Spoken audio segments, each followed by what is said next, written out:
গুৱাহাটীৰ গল্প দেখিছো আৰু মই কথা পাতি আছো এইখিনি দেখিলে ছোৱালী এজনী বহি আছে মই ভাবিছো মোৰ লগৰে কোনোবা বহি আছে আৰু চাই মই দেখো তাত কোনো নাই ভাবিলে অকমান গুৱাহাটীৰ গল্প গুৱাহাটীৰ গল্পবোৰ কেতিয়াবা পদপথত হৈ থাকে কেতিয়াবা ওখ ওখ দালান আৰু তাৰ ফাকে ফাকে থকা ভাড়াঘৰবোৰত বাছ ষ্টেণ্ডৰ পৰা পাৰ্কলৈ শ্বপিং মলৰ পৰা নাইট ক্লাবলৈ গুৱাহাটীৰ গল্পবোৰ খাজে খাজে সোমাই থাকে আৰু এটা আছে ঘটনা মই পাহৰিব নোৱাৰো কেতিয়াও সেইটো হৈছে যেতিয়া আমি হোষ্টেলত আছিলো তেতিয়া বহুতে কয় যে হোষ্টেলত ভূত থাকে কিবা থাকে এনেকুৱা ধৰণৰ কিছুমান কথা খুব কথা পতা হয় ছোৱালীবিলাকৰ মাজত তেতিয়া আমি যিহেতু আছিলো হোষ্টেলত বহু কেইজনী ছোৱালী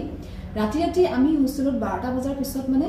পায়লৰ শব্দ শুনো খোজকাঢ়ি থকা আৰু পানীৰ টেপৰ পৰা পানী টুপটুপকে পৰি থাকে কেতিয়াবা টেপটো খুলি দিলে যেনেকৈ পানী পৰে সেইবোৰ শব্দ হয় এতিয়া মোৰ লগৰজনীক সুধো তই বাথৰুম গৈছিলি নেকি তাই কয় নাই যোৱা তই গৈছিলি নেকি নাই যোৱা এনেকুৱা ধৰণৰ মানে কিছুমান ঘটনা হৈছিলে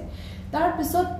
ইজনীৰ পিছত সিজনীৰ ৰুম এনেকৈ মানে কথাবোৰ যেতিয়া বিয়পি গ'ল তেতিয়া গম পালোঁ যে সেই হোষ্টেলটোত আমি য'ত আছিলোঁ মই নাম নকওঁ সেই হোষ্টেলটোত তেনেকুৱা ধৰণৰ ঘটনা আগতেও হৈছে বোলে তাৰপিছত আমাৰ খুব ভয় লাগে ৰাতি আমি অকলে অকলে শুব নোৱাৰা হ'লোঁ মই যিটো ৰুমত আছিলোঁ 3জনী থাকোঁ আমি তেতিয়া কি কৰিলোঁ বিচনাকেইখন একেলগ কৰি একেলগে শুৱা হ'লোঁ কিন্তু তাৰপিছত আমাৰ মানে ভয় লাগে ৰাতি হ'লে সেইটো শব্দ আমি শুনোৱেই পানীৰ টেপ খোলা শব্দটো বন্ধ টেপটোৰ পৰা পানী কেনেকৈ পৰে মগৰ পৰা কোনোবাই গা ধোৱা শব্দ এইবোৰ মানে শুনি থাকোঁ তাৰপিছত এদিন মই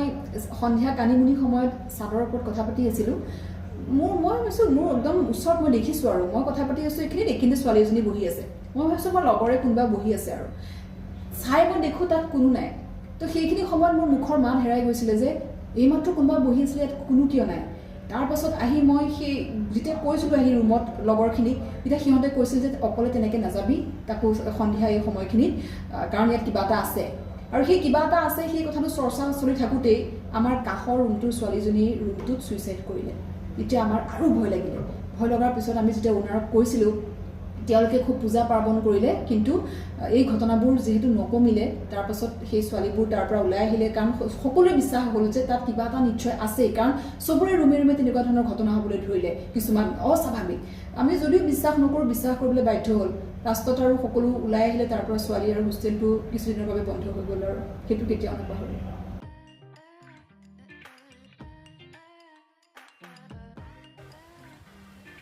ভূতৰ ভয় মানুহৰ ভয় পতে পতে ভয় থাকেই তাৰ মাজত কিমান সুৰক্ষিত গুৱাহাটী মই গুৱাহাটীত কিন্তু এতিয়া একদম ছেফ ফিল নকৰোঁ কিছুমান ক্ষেত্ৰত দেই কাৰণ মানে এতিয়া এনেকুৱা হৈছে ৰাতিপুৱা যদি আপুনি অকলে ওলাই যায় ডিঙিত যদি সোণৰ চেং থাকে যেতিয়াই তেতিয়াই আপোনাৰ ডিঙিৰ পৰা মানে লৈ যায় এনেকুৱা বহুত ঘটনা শুনিয়ে আছোঁ দেখিও আছোঁ তাৰপিছত মোৰ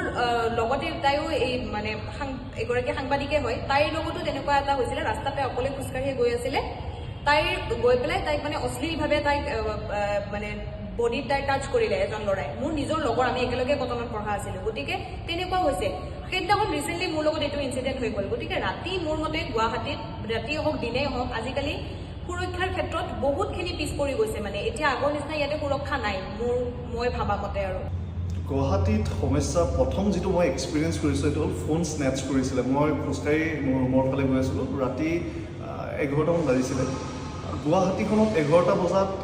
যদি ছিকিউৰ্ড ফিল নহয় তেতিয়াহ'লে এটা প্ৰশ্ন সকলোলৈ আমাৰ মানুহলৈ প্ৰশাসনলৈ আৰু লগতে প্ৰত্যেক মানে সমাজ ব্যৱস্থাৰ সৈতে জড়িত প্ৰত্যেকলৈ এটা প্ৰশ্ন যে গুৱাহাটীখনত 11:30 বজাত ছেফ কিয় নহয় আমি আৰু বহু কথা আছে গুৱাহাটীৰ শুনাই যাম শুনি যাব